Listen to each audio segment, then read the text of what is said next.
Hey everybody, I'm so glad you could join me today. Who likes an easy tutorial? I certainly do. I'll be the first one to admit. I'm going to be making a very pretty necklace using the beads from the Jessie James Beads Magical Mystery Bead Box for the month of January. The name of the box was the Alpine Lodge, and I was very inspired when I did an unboxing video and I found some gorgeous beads in one of the mixes. Now, if you don't subscribe to the Magical Mystery Bead Box, it may be difficult for you to find the beads, but you can certainly go out and try to look for them online somewhere, or you just might be able to find them on the Jessie James Beads website. You can go check it out if you want to. But the design that I'm going to show you today works with pretty much any bead, any large chunky glass bead. And like I said before, it's a very easy tutorial. So if you're a beginner, you're going to like this video. Now, if you're not familiar with the Magical Mystery Bead Box, I'll leave a link down below so you can go check it out. And if you don't have the beads, don't worry. I'll leave a list of all the materials down in the description section of the video. And as always, I'll leave some timestamps as well so you can skip to any portion of the video. And if you're new here and you like to make jewelry and you haven't subscribed to my channel, please think about doing so, and don't forget to hit the notification bell so you can get notified the next time I release a video. Now, before we start with the tutorial, I want to go over a couple of things with you. First of all, I want to let you know that I really, truly appreciate every single one of you, okay? I truly do. I love all of you. You guys have helped me so much with my channel and through all the things that I've gone through in the last 12 months. I'm really, really grateful. My channel has been successful thanks to you, and honestly, I wouldn't be here if it weren't for you. That's the honest truth. Now, having said all that, there are a couple of things that I need to get off my chest, okay? I do this for free. I don't get paid to do these videos, okay? I give away my design ideas for free so that you guys can enjoy it. That's my goal, and that's what I really want to do. But once in a while, I'll get somebody leaving comments about my voice, my nails, my videos. Now, I know most of you are trying to be helpful, and I really do appreciate it. I read all of your comments, and I take everything to heart, okay? I try to listen to what my viewers have to say. But at the end of the day, I like to have control over how I do my videos. And that includes doing jump cuts. That includes cutting out things that I feel are unnecessary, okay? Now, that doesn't mean that you can't give me recommendations. Of course you can. And that's what I really want. I want you to give me recommendations because that's the only way that I can improve on my content. There are some things that I can't change, okay? I can't change my voice, all right? And I don't speed up my voice, okay? There may be audio glitches once in a while when I'm trying to sync my audio to my video because I've had trouble with that, but I don't speed it up on purpose, all right? And if that bothers you, you can do a couple of things. You can either not watch the video, or you can adjust the settings of your video and slow it down. The other thing you can do is hit the pause button. So if you're watching a tutorial and you're trying to get through it and I'm going too fast, hit the pause button. I remember doing that back when I first started. But anyway, guys, another thing I want to say is that, way back when I first started, I did speak slower because I was nervous, all right? And I had to think about what I wanted to say. And now that I've gained more confidence, I speak a little bit quicker. I also want my videos to move along a little bit quicker. I don't want them to drag out. And that's one of the reasons why I speak the way I do, okay? Anyway, now that I've gotten all of that off my chest, I have one more thing to say. I love you all, okay? I really do. And because I love you so much, I like to produce videos for you. I like to produce tutorials so that you can benefit, so that I can share my knowledge, and maybe we can learn from each other if you leave comments down below. But anyway, guys, that's enough talking. I want to go ahead and jump right into the tutorial. So let's go ahead, turn the camera around, and we'll get started. So here's the box. We're going to be using some of the seed beads from this packet. The name of the packet is Fresh Alpine Powder. And I also want to use some of the beads from this one here. It's called Slope Slide. And I'll be using some beads from this one. The name of this packet is A-Frame Large. And I think that's it. Let me remove the box. One of the things I like about doing unboxings is that I get to see the beads. And as I'm pulling them out and showing them to everybody, I get inspiration. And so out of these three, this one had some beads that inspired the necklace. And as you can see, I do have clips on each one, which means that I've been into each one and kind of played around with them a little bit. But I'm going to go ahead and pull out the beads that I think I'm going to need for the necklace. I'm going to rearrange them on my magic rods. And those are some rods that I use to design bead patterns. You'll see in a few moments how I use them. I can't seem to design anymore without using my magic rods. But anyway, let me go ahead and pull out the beads that I think we're going to be using. So let me pull out the ones from this packet. So these are the ones that inspired the necklace for today. When I saw the sparkle in these beads, I fell in love with them and I knew I had to use them. So these are going to be the main focal beads on the necklace. I'm definitely going to use those, okay? And then I wanted to use some other beads and I wanted something that would coordinate with these beads. So I think I'm going to use these here. These have a slight champagne tint. And I also wanted a contrasting color. And since we received all those seed beads, I thought that I would use the black. And the reason I'm using the black is because I want these to stand out. So to coordinate with the black, I'm also going to use these two beads here. And I think I'm also going to use a couple of these. These also have like a little bit of a champagne tint on them. And as you can see, they're faceted with some kind of rainbow plating on them. Very slight. So I think I'm going to use a couple of these as well. Let me go ahead and put the rest of these away. So here's one of my magic rods. Like I said before, I use these to create bead patterns, and they come with stoppers at each end.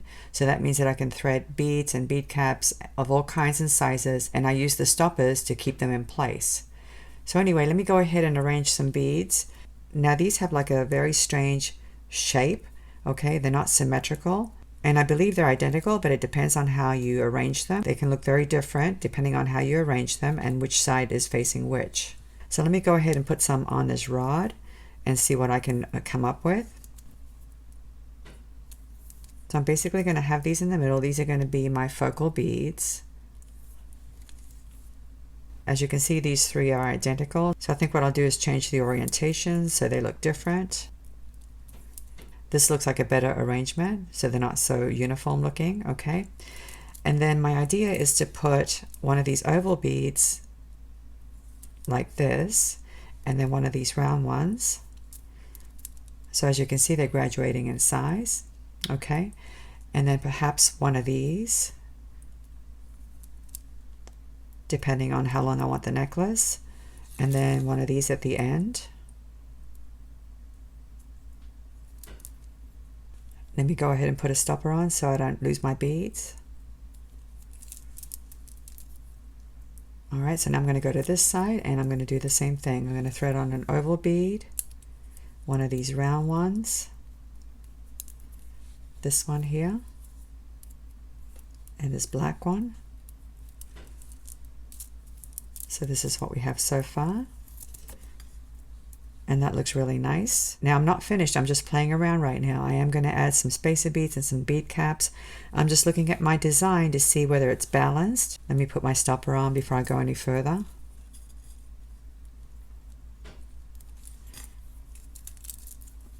And like I said before, I wanted the beads to graduate in size. And since I'm going to be using black seed beads, I wanted some black beads at the end to make the transition between this color and the black. Now, as far as bead caps are concerned, I did play around with the gold ones that came in this packet, but they were a little bit too big for the beads here, these ones here. I'm not going to put bead caps on all of them. I'm only going to put bead caps on these two here. Let me move this off to the side. So I think what I'll do is use some of the bead caps from this packet here, the slope slide packet. And even though these are silver, I think it'll still work. Let me dump out the beads and show you. So I think these silver bead caps would work really well on these two beads because they're the right size. So I'm going to go ahead and pull out 8. So there's my 8. And I also want to use these silver spacer beads. And I'm going to use these in between these crystals here. So I'll need 3 of them. Let me put these aside. And then the other thing I wanted to do is add an additional black bead at the end. So I'm going to use these little tiny, I think these are 6mm or maybe 5mm smooth rounds. So I'm going to use one at each end like that. And I think that's it from this mix. Let me go ahead and put the rest of the beads away. Let me go ahead and remove the beads and I'll put on the bead caps and the spacer beads.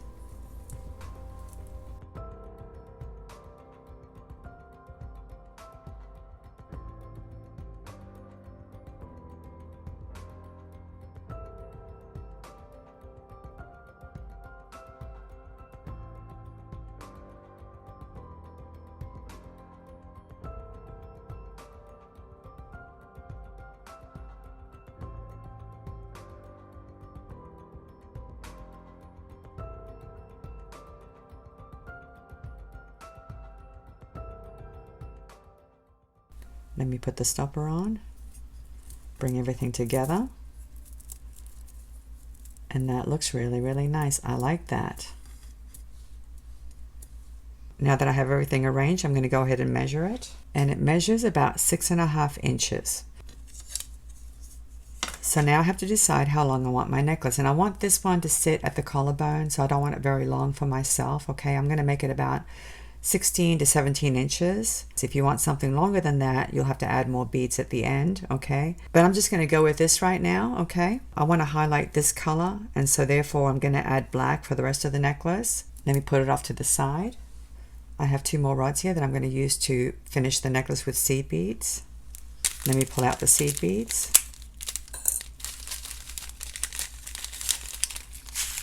And I think I have enough to finish the necklace, but we'll have to take a look and see. One of the things I enjoy about these rods is that I can pick up seed beads really easily, and I don't have to count seed beads. I just pick them up like this until I get a decent length. I'm going to load this rod with some seed beads, and then I'll load the other one, and then I'll compare the two to make sure I have 2 equal lengths. As you can see, I'm able to pick them up quickly, and then I simply offload them from the rod directly onto the beading wire, and because the rod holds them in alignment, it makes it very easy and quick.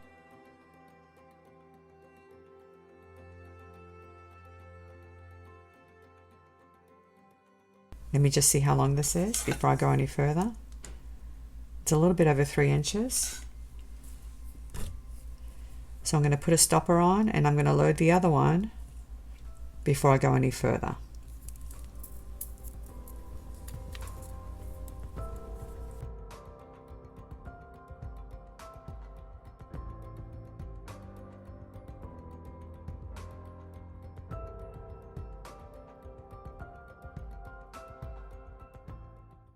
So I'm going to stop right here and compare the two to see how many more I need to add to each rod. So I'm going to add a few more to this one.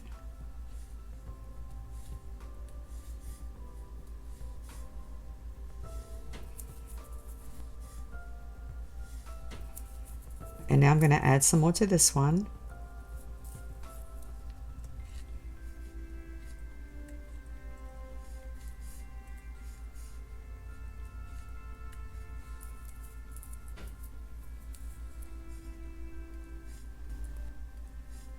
My goal is to have 2 equal lengths, and I'm going to use all of the beads.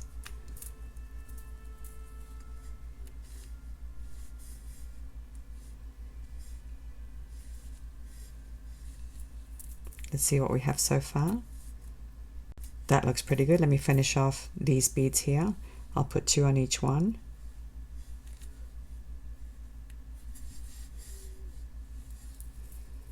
There's that one, and now let me load 2 more on this one. Let me put the stopper on so I don't lose the beads. Bring them together. Same thing with this one. And now let's take a look and see if they're equal lengths. Well, it looks like this one's slightly longer, and I just need to remove 1 seed bead.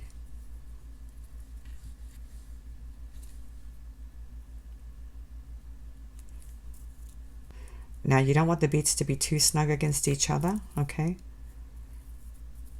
That looks pretty good. And they look identical now. Let me go ahead and measure. It looks like they measure 4 3/4, so that's about 9.5 inches. Like I said before, this one measures 6.5 inches. So that's 16 inches total, okay, and that's what I want. It's going to be a little bit longer because I'm going to be adding some jump rings and a lobster claw clasp. And isn't it funny that I have 1 seed bead left over? But as you can see, I was able to load the rods without having to count the beads. I simply load them, make sure they're identical, and measure them, and that's it. And I know this video is supposed to be about Jesse James beads, but you know, I use my rods for designing my bead patterns, and that's what I use. And sorry, Jesse James beads, but this is how I do it. And of course, guys, you don't have to use these rods, okay? I'm just using them because it's easier for me.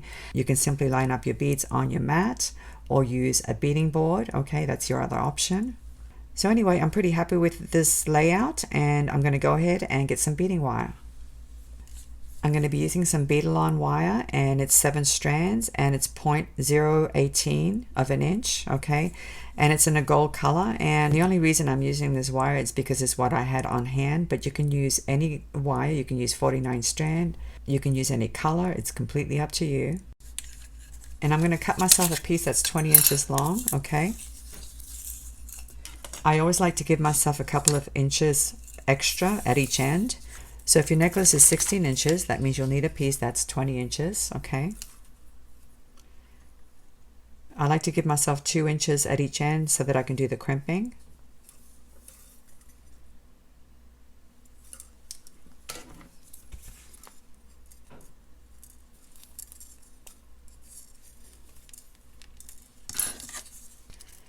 And here I have some crimp beads. These are size 2 by Beadalon. They're in a gunmetal color. I have a couple of 6mm jump rings in a gunmetal color as well. I have some crimp bead covers, okay, and I have a lobster claw clasp. Everything's in a gunmetal color. But you can use gold, you can use silver, okay, it's completely up to you. Let me go ahead and put a couple of crimp beads here. I have a couple of wire guardians as well, okay. You don't have to use these, but I like to use them. All right, so let's go ahead and start. We're going to load one of these crimp tubes like this. And now I'm going to thread on a wire guardian. So I'm going in one end like this. And then take your tail and go in through the other end.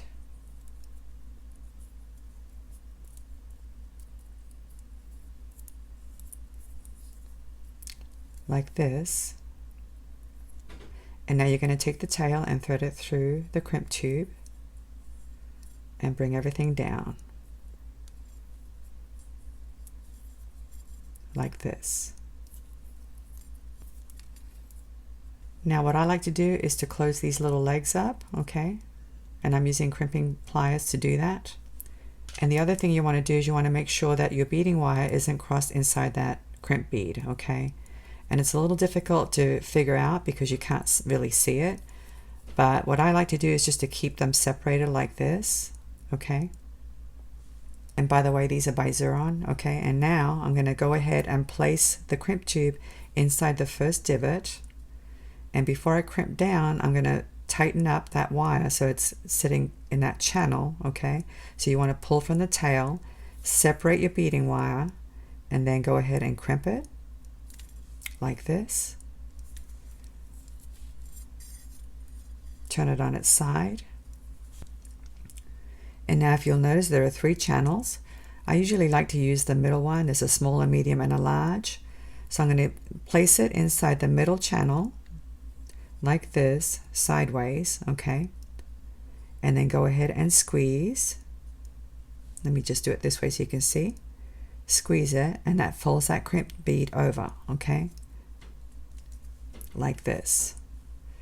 And then I go to the first channel, the smaller one, and I squeeze it down one more time. So this is what you should have, okay? So once you've crimped your bead, now you can snip off the tail. I never keep the tail, guys, okay? I'll be honest with you.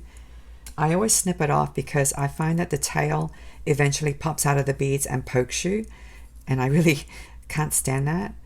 But that's why I get rid of it.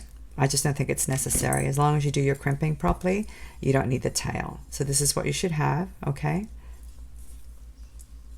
So once you have that done, you can go ahead and slip on your crimp bead cover. And by the way, these are different than the other ones, okay? These have a different kind of a notch and it's more rounded. And I use these to actually close the crimp bead cover like this, okay? And I always go in this way to round out my crimp bead cover, okay? So it's not egg-shaped. I go around the whole thing basically. You do want to be careful though, because you don't want to dent your crimp bead cover.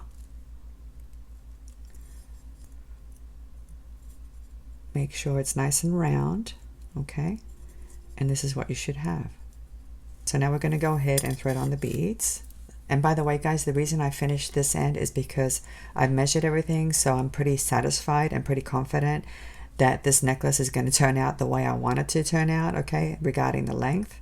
If you're not sure about the length that you want, I don't recommend that you crimp off one end, okay? You should leave it uncrimped and just put a bead stopper on there, okay? And then once you decide that you have the correct length, then you can go ahead and crimp off both ends. But since I already know that this is what I want, I went ahead and crimped off my end, okay? So now I'm just simply going to offload from the rod in multiples, like I mentioned before, like this, okay?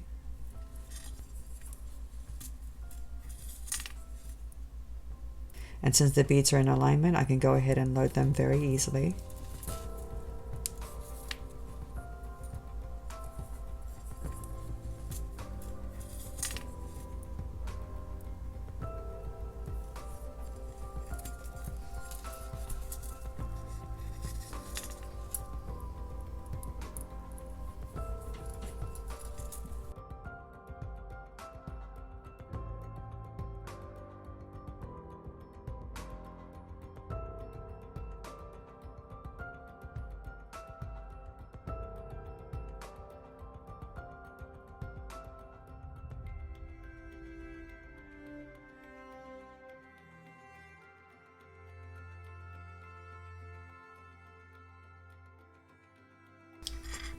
Okay, I'm done, as you can see. And I love how it looks so far. So now I'm going to finish this side. So once again, let's thread on a crimp bead or a crimp tube. And now a wire guard or wire guardian. Bring it down.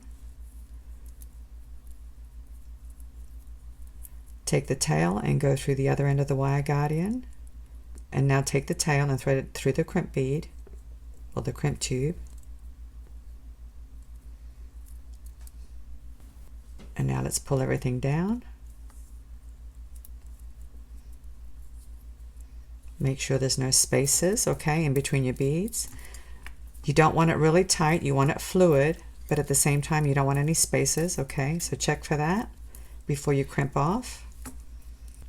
Now we're going to go ahead and close up these two little legs of the wire guard, like that. Tighten everything up again. Make sure your beading wire is separated inside that crimp tube. And now let's go ahead and crimp it down. Pull on your tail before you crimp down. Make sure your beading wire is sitting inside the channel of your wire guard. And then go ahead and crimp down. Turn it on its side. Place it inside one of the divots and go ahead and fold your crimp bead over. Tighten it up if you need to, okay? Let me go ahead and snip off the excess. Let me slip on the crimp bead cover and close it up.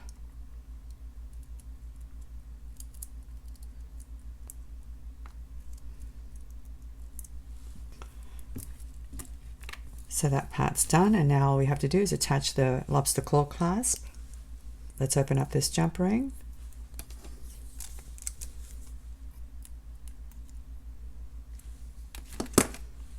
Attach it like this. Attach the lobster claw clasp like this and close it up.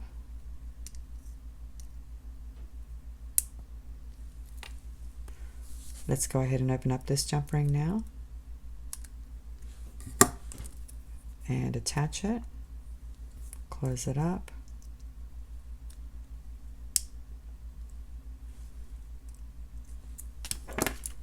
And this is such a nice necklace, guys. Look at this. Look how pretty this necklace is and how sparkly it is. It is so beautiful. So now you know what to do. If you want to highlight some beautiful beads like these, put them in the middle and then add some black beads or some other neutral color to make these stand out a little bit more. And I know this was a very simple tutorial, but I wanted to show you my process a little bit, okay? But anyway, guys, as always, I'll go ahead and put this necklace on and show you what it looks like.